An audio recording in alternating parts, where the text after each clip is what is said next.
2024 जो है, अगर आप देखें तो डेमोक्रेसीज के मामले में बड़ा साल है। जैसे कि आप जानते हैं, इंडिया में भी इलेक्शंस होने वाले हैं एंड यूएस में भी इलेक्शंस होने वाले हैं। तो क्या है, इंडिया का आपको पता है 5 इयर्स में इलेक्शन होता है, सेंट्रल इलेक्शन, एंड उसी तरीके से 4 साल में होते हैं प्रेसिडेंशियल इलेक्शन यूएस में। तो वर्ल्ड के पॉलिटिक्स के स्टैंड पॉइंट से ये बड़ा इवेंट है। सो अब जैसे जैसे ये साल आने लगा है, बेसिकली आज हम मेनली बात करेंगे इंडिया के इलेक्टोरल सिस्टम के बारे में। लोगों को पता है, तो आज हम बेसिकली बात करेंगे यूएस के बारे में। ठीक है, तो अभी 2024 आ गया और आप अक्सर न्यूज़ में सुन रहे होंगे कि ना रिपब्लिकन कैंडिडेट की रेस में डोनाल्ड ट्रंप आगे चल रहे हैं,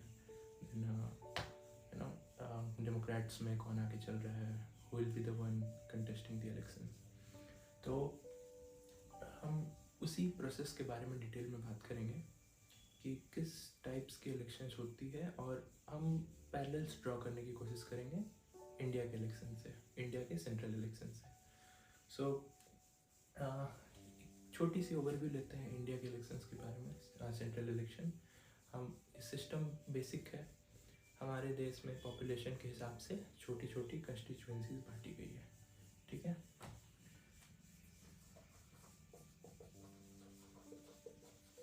कंस्टिट्यूएंसीज में बांटी गई है और कोशिश किया जाता है कि एक कंस्टिट्यूएंसी में लोगों की संख्या मिला जुला कर इक्वल हो। ठीक है, सो डैट पर वोट की जो पावर है लोगों की, वो ट्रांसलेट हो इवेंचुअली इक्वली। ठीक है, तो सिस्टम क्या है इंडिया में कि जिस तरीके से लोग ने जितने भी कंस्टिट्यूएंसीज है, लोग एक एक रिप्रेजेंटेटिव भेजेंगे और वो रिप्रेजेंटेटिव्स आपस में वोट करके 50% अगर हो जाते हैं एक साइड को सपोर्ट करने वाले, तो they will form the government. और गवर्नमेंट में जो इलेक्टेड मेंबर्स हैं, जिसको हम अभी लोकसभा की बात कर रहे हैं, तो वो लोग वोट करके प्राइम मिनिस्टर चुनते हैं, जो कि माना जाता है one of the most powerful political post India में। ठीक है, तो ये सिस्टम है बेसिक। सो अब क्या यही सिस्टम यूएस में भी फॉलो होता है? चलिए बात करते हैं उसी के बारे में। तो जिस तरीके से यहाँ पे लोकसभा और राज्यसभा होते हैं, सिमिलर फैशन में वहाँ पे होता है House of Representatives and Senate. I won't say कि दोनों एकदम पैरेलल है, like Lok Sabha is equal to House of Representatives, but very similar, right? Not exactly same but very similar. And similarly Rajya Sabha and Senate, but उसमें थोड़े से differences ज़्यादा हैं। So let's start with House of Representatives. So basically यहाँ पे क्या होगा, ये हम बात कर रहे हैं जनरल इलेक्शंस की। ये प्रेसिडेंशियल इलेक्शन की बात नहीं हो रही है, अभी जनरल इलेक्शंस की बात हो रही है। तो पहले इसको ख़त्म करते हैं, उसके बाद हम बात करेंगे प्रेसिडेंशियल इलेक्शंस की, जो कि इस साल होने वाली है और बहुत मायने रखती है। तो सबसे पहला है हाउस ऑफ रिप्रेजेंटेटिव्स। इसमें क्या होता है कि पूरे यूनाइटेड स्टेट्स में पॉपुलेशन के हिसाब से छोटी छोटी कंस्टिट्यूएंसीज में बांटी जाती है, सिमिलर फैशन में जैसे हमारे यहाँ होती है।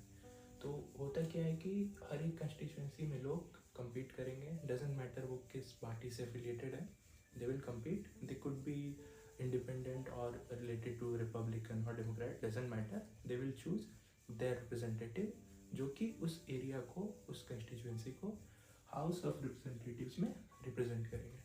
ठीक है, और ये इलेक्शन होता है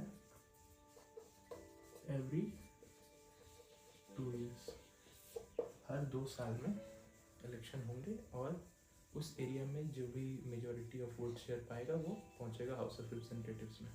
ठीक है, ये बहुत सिमिलर है हमारा लोकसभा वाले फैशन से, वेरी सिमिलर। बट यही है कि यहाँ पे वही इलेक्शन है जो कि प्राइम मिनिस्टर के पोस्ट को डिटरमाइन करता है, और 5 साल में एक बार वो होता है। ठीक है, दूसरा होता है सीनेट।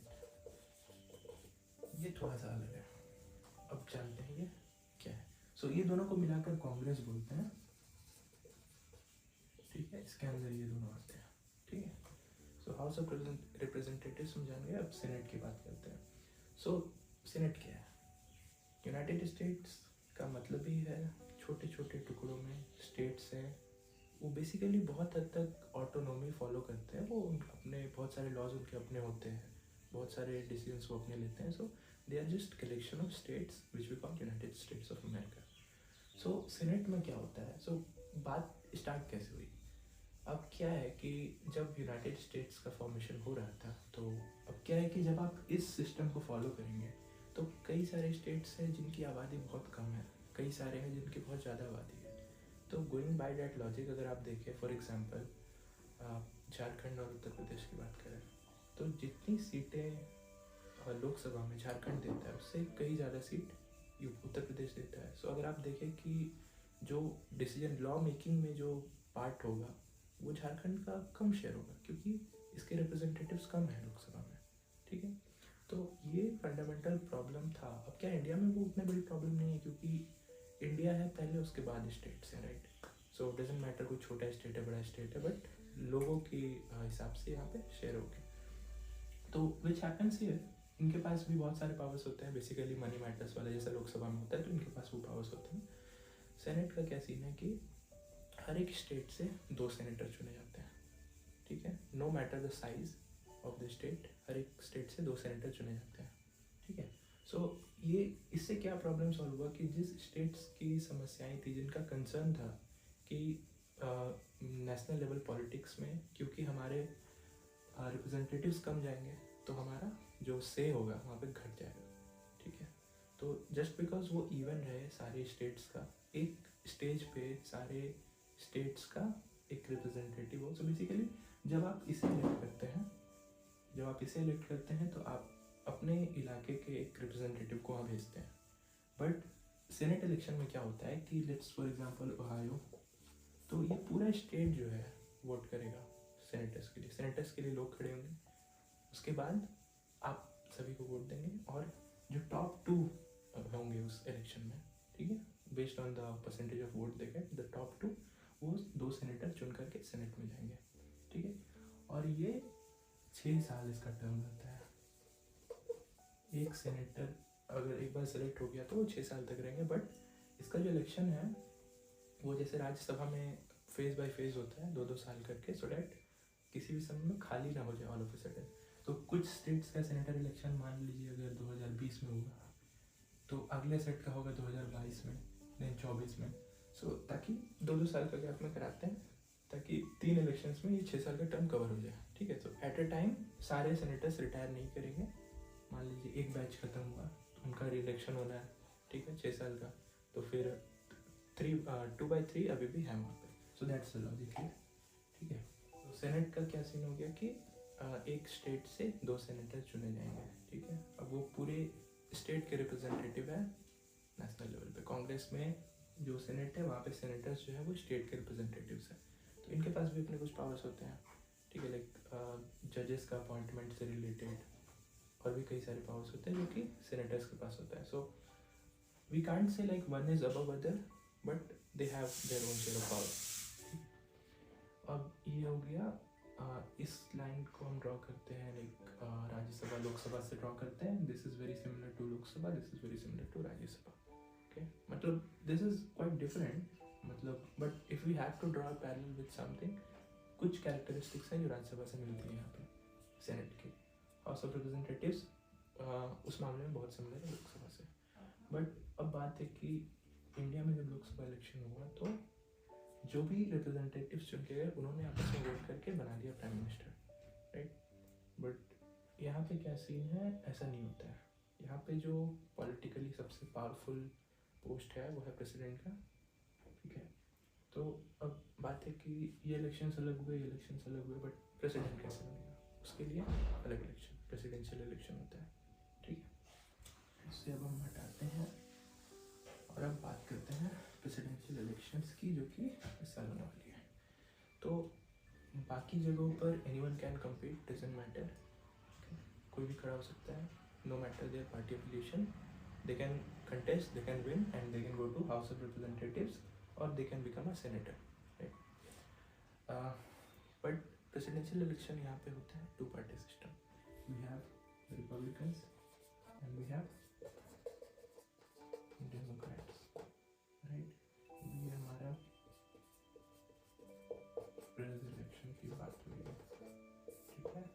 पे 2 पार्टी सिस्टम, एक रिपब्लिकन्स है जो कि राइट विंग एफिलिएट बोला जाता है, और डेमोक्रेट्स। अब है कि कैसे अब इसका इलेक्शन प्रोसेस होगा नाउ।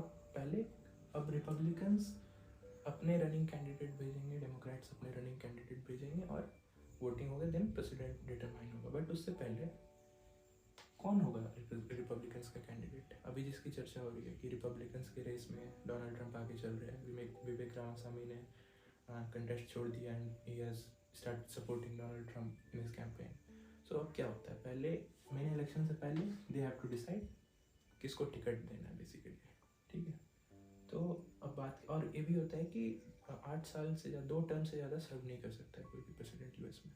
तो डोनाल्ड ट्रंप से पिछली बार जीते थे, फिर जो बाइडन आए, बट अभी भी डोनाल्ड ट्रंप बन सकते हैं। So he is leading the race for Republicans. अब लीडिंग द रेस का क्या मतलब है, कैसे डिटरमाइन होगा कि कौन लड़ना चाहिए? अब हमारी तरह यहाँ पे नहीं होता है कि जो भी पॉलिटिकल पार्टी का फेवरेट हुआ, लाइक उसकी रेपुटेशन एंड ऑल, उसके बेसिस पर उसे रनिंग कैंडिडेट मान लिया गया, ऐसा नहीं होता है। They conduct a whole due diligence process होता है उनका, उसके बारे में बात करते हैं।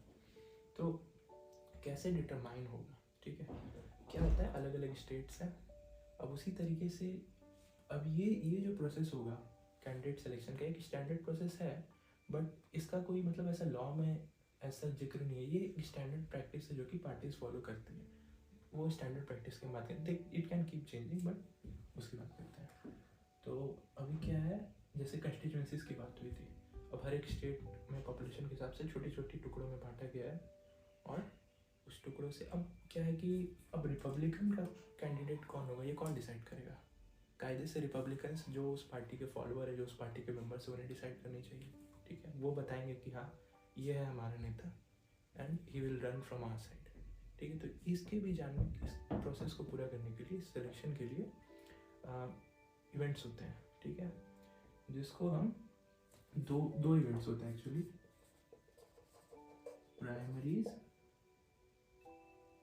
एंड कॉकस, ठीक है।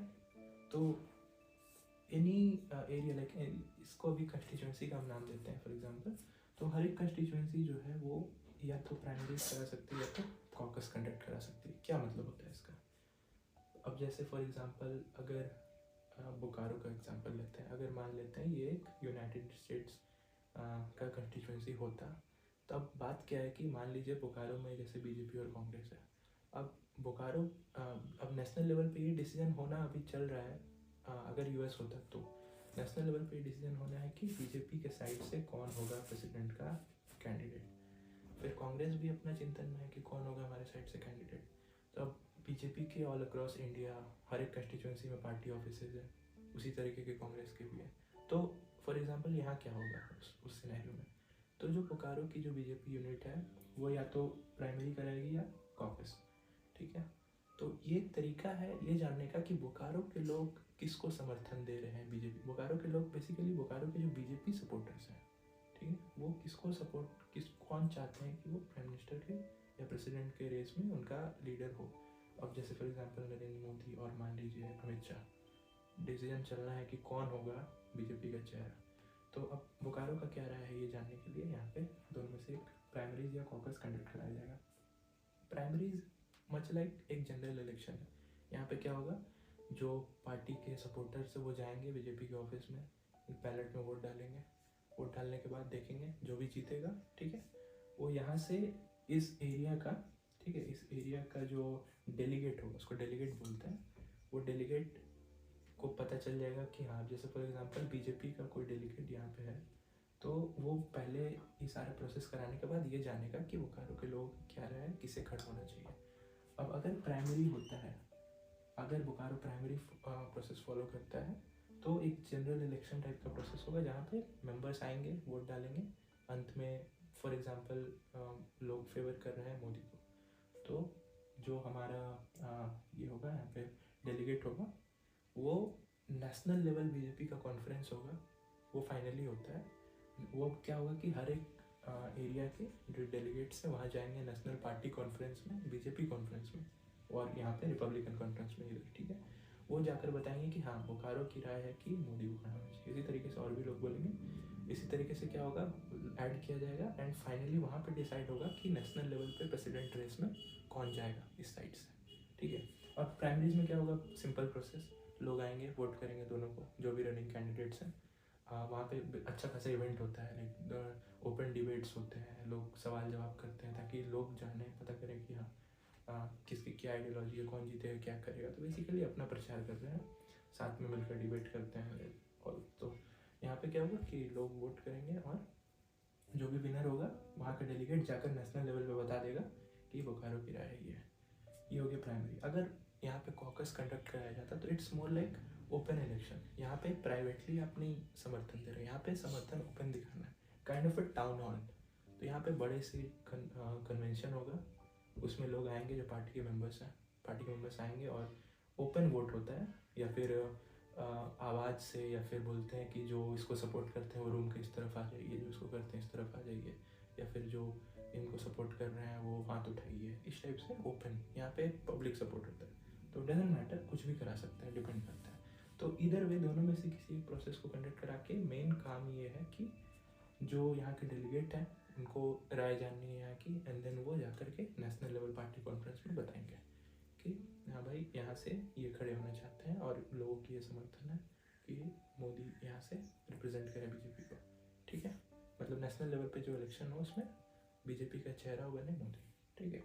इस टाइप से ये दो प्रोसेस कंडक्ट होगा, या तो प्राइमरी या तो कॉकस, इधर वे जो भी विनर होगा, ठीक है, इस लोगों की जो राय होगी यहाँ पे वो डेलीगेट जाकर के नेशनल लेवल में बताएगा पार्टी कॉन्फ्रेंस में, ठीक है। Similar thing will happen, Democrats भी वही चीज़ फॉलो करेंगे, वो अपना चेहरा बताने की कोशिश करेंगे। अब नाउ लेट्स से डेमोक्रेट, ये बीजेपी कांग्रेस है, ठीक है, ये जानने की कोशिश कर रहे हैं कि अब इनके साइड से जो प्राइम मिनिस्टर का चेहरा होगा वो राहुल गांधी होंगे कि मल्लिकार्जुन खड़गे होंगे। So they have to decide their own, तो वो भी इस टाइप के सिमिलर प्रोसेस को फॉलो करेंगे। अब इसमें एक चीज़ आता है कि क्योंकि अब बात है कि ये रिपब्लिकन्स के चेहरे क्यों डिसाइड होने की बात हो रही है, तो ऐसा भी हो सकता है जो डेमोक्रेट के सपोर्टर आकर इसके प्राइमरीज में वोट डाल दें, पॉसिबल है, होता भी है।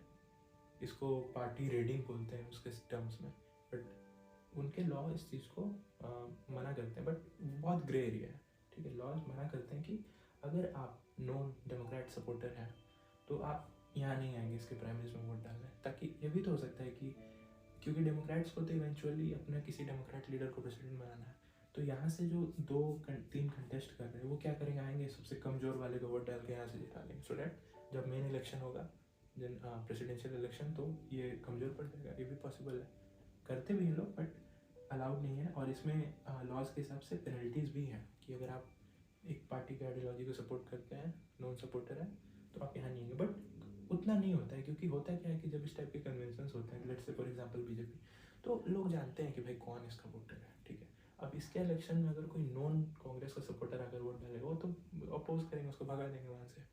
या फिर अगर कॉकस कंडक्ट होता है, टाउन हॉल मीटिंग है, तो लोग इस टाइप के इवेंट्स में लोग जानते हैं, क्योंकि वही लोग प्रेजेंट होते हैं जो कि पॉलिटिक्स में इन्वॉल्व होना पसंद करते हैं। हर लोग इसमें आते भी नहीं हैं, जो कि काफ़ी ज़्यादा इंक्लाइंड है पॉलिटिक्स को लेकर के, वो लोग आते हैं जिनका राय मसला, जो चाहते हैं कि उनके पसंद का लीडर यहाँ से कंटेस्ट करे। तो कॉकस में यूजुअली ये सब कम होता है, क्योंकि लोग जानते हैं अगर कोई उसका सपोर्टर आ करके कर ले तो वो तो जान जाएंगे, ओपनली जानते हैं लोग उसको। बट प्राइमरीज में पॉसिबल है, होता है, बट कम होता है। और लॉज भी हैं कि अगर आप करते हैं तो आपको पेनल्टीज दी जा सकती है। हाँ, बट ऐसा रूल नहीं है कि हो सकता है कि इन बिटवीन आपकी आइडियोलॉजी बदल जाए। फॉर एग्जांपल अभी I am Republican, for example मेरे को 2-3 चेहरे हैं, आई वांट कि लेट्स से विवेक रामास्वामी जो कि वन ऑफ द कंटेस्टेंट्स थे रिपब्लिकन साइड से, मैं अगर वो चाहता हूँ कि विवेक जो हो वो रिपब्लिकन के साइड का कैंडिडेट हो, तो मैं जाऊँगा विवेक को वोट करूँगा इसके प्राइमरीज में, बट वो हार गया या फिर वो नहीं खड़ा हुआ। हो सकता है कि मैं नहीं चाहता डोनाल्ड ट्रंप कंटेस्ट करे, हो सकता है कि इन बिटवीन मेरा मन चेंज हो गया, now I am willing to vote for Democrats, that is fine. इसीलिए इसको प्रूव कर पाना कि लाइक कौन एक्चुअल डेमोक्रेट है कौन रिपब्लिकन, वैसा होता नहीं है। और इसमें भी वही, क्योंकि इस लेवल का होता है ना, टाइम लगता है इसमें, तो जो बहुत ज़्यादा पॉलिटिकल इंटरेस्ट नहीं रखते वो जाते भी नहीं है इसमें। वर्किंग लोग बहुत रेयरली, मेनली एजेड लोग, यंग लोग, टाइम है जिसके पास पूरा दिन जा कर के कॉकस अटेंड करें, वैसे लोग करते हैं, ठीक है। तो नाउ व्हाट हैपेंस, अब क्या हुआ कि इन्होंने अपना वोटिंग कराया, नेशनल पार्टी कॉन्फ्रेंस पे बता दिया कि लेट्स से चलो यहाँ पे डोनाल्ड ट्रम्प विंस, ठीक है, यहाँ पे जो बाइडेन, सॉरी ये जो हुआ रिपब्लिकन्स का डोनाल्ड ट्रम्प, अब डेमोक्रेट्स में जो बाइडेन अपने पार्टी को लीड कर रहा है। नाउ अब ये चेहरा बन चुका है। अब जब नवंबर आएगा तो प्रेसिडेंशियल इलेक्शन स्टार्ट होगा, ठीक है, प्रेसिडेंशियल इलेक्शन स्टार्ट होगा। अब ये दो और इनके को होते हैं जो कि यूजुअली वाइस प्रेसिडेंट के लिए इनके साथ कंटेस्ट करते हैं, और इनके भी एक को होते हैं वाइस प्रेसिडेंट रिप्रेजेंट करने के लिए, ठीक है। अब बात है कि इलेक्शन का डेट आया, वी नो रिपब्लिकन से डोनाल्ड ट्रम्प खड़े हो रहे हैं और डेमोक्रेट से जो बाइडेन खड़े हो रहे हैं, ये डिसाइड हो गया। Now people have to actually vote, अब सबको मिलकर वोट करना है कि कौन बनेगा प्रेसिडेंट। अब ये सिस्टम थोड़ा सा अलग है, जैसा कि यहाँ पर हमने देखा था कि छोटे छोटे टुकड़ों में, अब जैसे for example, just for an example, मान लीजिए पूरे यूएस में मिलाकर 1000 कंस्टिट्यूएंसीज बनी है, ठीक है। तो आइडियली क्या होना चाहिए कि जैसे इलेक्शन होता है तो 1000 की बात है, तो मान लीजिए कि Bokaro for example one of the constituency है, यहाँ पे वोटिंग होगी, जो भी यहाँ से लीड करेगा, जो भी मैक्सिमम वोट शेयर लेकर जाएगा, उसका वोट चला गया, मतलब बोकारो का वोट चला गया फॉर एग्जांपल डोनाल्ड ट्रम्प को। इसी तरीके से किसी का किसको गया, किसी का किसको गया, तो आइडियली इन सारे 1000 वोट्स को जोड़ करके अलग अलग कंस्टिट्यूएंसी, 1000 कंस्टिट्यूएंसीज 1000 वोट्स, और जिसको भी मैक्सिमम मिला 50% पार किया, they should be the president. Ideally ऐसा होता, बट नहीं होता ऐसा। यहाँ पे एक सिस्टम चलता है जो कि काइंड ऑफ बोलते हैं विनर टेक्स इट ऑल, ठीक है। अब इसको हम देखते हैं कैसे होता है, ठीक है। तो यहाँ पे क्या सीन है ना कि अलग अलग कंस्टिट्यूएंसीज में नहीं होगी वोटिंग, ठीक है, कि जैसे बोकारो में वोटिंग हुआ, बोकारो में ये जीत गया, देन धनबाद में बाइडेन जीत गया, ऐसा नहीं है, ठीक है। यहाँ पे इंटायर स्टेट, फिर से ओहायो का एग्जांपल लेते हैं, स्टेट के पॉपुलेशन के हिसाब से उसको, उस स्टेट को नंबर ऑफ वोट्स मिलते हैं, ठीक है। फॉर एग्जांपल ओहायो मान लीजिए बहुत पॉपुलस स्टेट है, ठीक है, तो उसको मान लीजिए 100 वोट्स मिले, मतलब ओहायो के साइड से 100 वोट्स जाएंगे, जाने हैं, ठीक है। अब फॉर एग्जांपल आयोवा है मान लीजिए, तो लेट्स से आयोवा के साइड से 50 वोट्स जाने हैं। तो ऐसा नहीं है कि ये 100 नंबर ऑफ कंस्टिट्यूएंसीज को नहीं डिपेंड कर रहा है, ये एक प्रोरेटेड बेसिस पे बनाए हुए वोट्स हैं। अगर मान लीजिए फॉर एग्जांपल इस सिनेरियो में क्या हो गया, अगर ओहायो की पॉपुलेशन डबल है आयोवा से, तो that is not representing the number of constituencies, but इतने वोट्स एक जस्ट एक आर्बिट्ररी नंबर है। 100 वोट्स आयोवा के जाएंगे, 50 वोट्स, सॉरी 100 वोट्स ओहायो के जाएंगे, 50 वोट्स आयोवा के जाएंगे, ठीक है। तो अब उसमें क्या था कि अब जैसे फॉर एग्जांपल ओहायो यहाँ पे हो जाएगा झारखंड, ठीक है। तो अब अगर आइडियली होता तो कैसा होता, बोकारो का वोट किसी और को गया, बोकारो के जो रिप्रेजेंटेटिव है उनका वोट कहीं और गया, मतलब बेसिकली बोकारो में बाइडेन जीत गए, धनबाद में कोई और जीत गया, इस टाइप से होता। लेकिन अब क्या होगा ना यहाँ पे कि पूरा झारखंड का वोट किसी एक ही कैंडिडेट को जाएगा, अलग अलग नहीं जाएगा, ठीक है। इसीलिए उसको बोलते हैं विनर टेक्स इट ऑल, ठीक है। और ना ही यहाँ पे जो वोटिंग होगी वो बोकारो में अलग, इसकी अलग, ऐसे नहीं, पूरे झारखंड के लोग एक साथ वोट डालेंगे, पूरे झारखंड के लोग, ठीक है। अब दो कैंडिडेट खड़े हैं, रिपब्लिकन डेमोक्रेट, पूरे लोगों ने वोट डाला। अब फॉर एग्जांपल एक को आ गया 55% ऑफ वोट्स और दूसरे को आ गया 45% वोट्स, ठीक है। मान लीजिए रिपब्लिकन को इतना आ गया, डेमोक्रेट को इतना आ गया, कौन जीत गया, रिपब्लिकन झारखंड में, क्योंकि बोकारो धनबाद की अलग अलग वोटिंग नहीं हुई है, पूरे झारखंड की एक साथ वोटिंग हुई है, पूरे एक स्टेट की एक साथ वोटिंग हुई है, ओहायो की, आयोवा की, डजंट मैटर। तो अगर यहाँ से कितने भी छोटी मार्जिन से क्यों ना जीते, अगर जीत गया यहाँ से, ठीक है, तो ओहायो के जो 100 वोट थे ना, इकट्ठे चले जाएंगे रिपब्लिकन के पास, विनर टेक्स इट ऑल, ठीक है। अब जस्ट फॉर दूसरे एग्जांपल भी ले लें, अगर मान लीजिए यहाँ पे आयोवा की बात हो रही है, ठीक है, तो आयोवा में फॉर एग्जांपल मानिए कि यहाँ पे तो बहुत क्लोज मार्जिन में जीता है रिपब्लिकन्स, यहाँ पे मान लीजिए डेमोक्रेट्स को 90% वोट मिले और रिपब्लिकन को मिले 10% वोट, नो डजेंट मैटर। कौन जीता आयोवा से? डेमोक्रेट। आयोवा के सारे 50 वोट चले गए डेमोक्रेट्स को। ये सिस्टम फॉलो होगा यहाँ पे, ठीक है। तो इसी तरीके से हर एक स्टेट को एक अमाउंट ऑफ वोट्स असाइंड है, वेटेज, एक तरह से वेटेज समझिए। ओहायो का वेटेज है 100, आयोवा का 50, मे बी किसी का 10 हो, 50 हो, based on the population of the state, ठीक है। जो भी वहाँ पे जीता, पूरा स्टेट के लोग एक साथ वोट डालेंगे, जो भी वहाँ से जीता, बेसिकली अगर 55 और 45% के मार्जिन से अगर यहाँ पे रिपब्लिकन जीता, तो ये माना जाएगा कि पूरा ओहायो सपोर्ट कर रहा है रिपब्लिकन को, ठीक है। तो ये चला गया इसके पास। तो ये तरीका थोड़ा सा अनफेयर भी है, क्योंकि कई बार ऐसा होता है कि किसी कैंडिडेट को वोट परसेंटेज के मैनर्स में ज़्यादा वोट मिलता है, पर वो सीट्स, मतलब ये जो एक्चुअल ट्रांसलेट होता है बिना टेक्स इट ऑल सिस्टम में, वो आगे बढ़ जाता है। यही हुआ था हमारे साथ डोनाल्ड ट्रंप और हिलरी क्लिंटन का जब हुआ था, तो वोट परसेंटेज डोनाल्ड ट्रंप को कम मिला था, बट जहाँ जहाँ पे भी डोनाल्ड ट्रंप ने जीता, कम मार्जिन से जीता, ज़्यादा स्टेट्स ले गए, ठीक है। क्लिंटन हाई मार्जिन से जीती बट स्टेट्स कम ले पाई। तो ओवरऑल अगर उसके वोटर्स को देखा जाए तो क्लिंटन हैड मोर वोटर्स, ज़्यादा लोगों ने उनके लिए वोट किया, बट क्योंकि यहाँ पे बिना टेक्स इट ऑल सिस्टम है तो वो सारे लेके चले गए।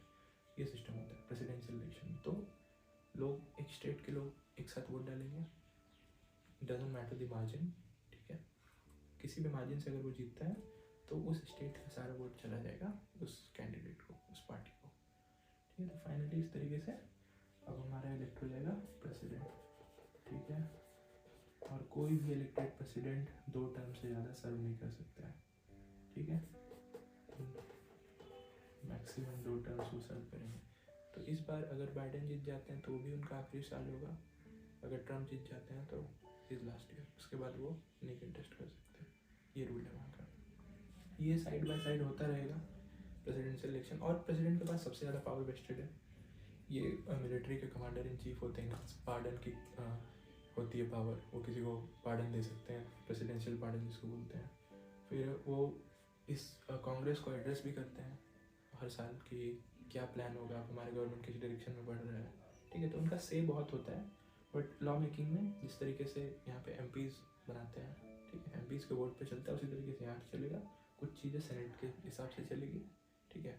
अगर किसी स्टेट के गुडविल या स्टेट के की बात है बेसिकली, तो अगर हाउस ऑफ रिप्रेजेंटेटिव में होगा तो वो फंस जाएगा, अगर कोई छोटा स्टेट है, उतने वोट्स ही नहीं उसके पास। बट सेनेट में they will have fair opportunity, 2 senator होंगे, चाहे वो इतना सा स्टेट हो चाहे इतना बड़ा स्टेट हो, 2 सेनेटर होंगे और वो वहाँ पर जाकर के डिसीजन मेकिंग का काम करेंगे। तो ये बेसिकली सिस्टम है कांग्रेस, इसमें ये इलेक्शन होगा हर 2 साल, house of representative, much like Lok Sabha election वो होगा। सेनेट का इलेक्शन एक होता है 2-2 साल पे ही है, बट जो एक बार जो इलेक्ट हो जाता है वो 6 साल तक ऑफिस रहता है, और यहाँ पे सिर्फ 2 साल तक ऑफिस रहता है। 6 साल तक ऑफिस रहेगा, 2-2 साल में होते रहता है, 1/3 गायब होते जाता है उसमें से, ठीक है।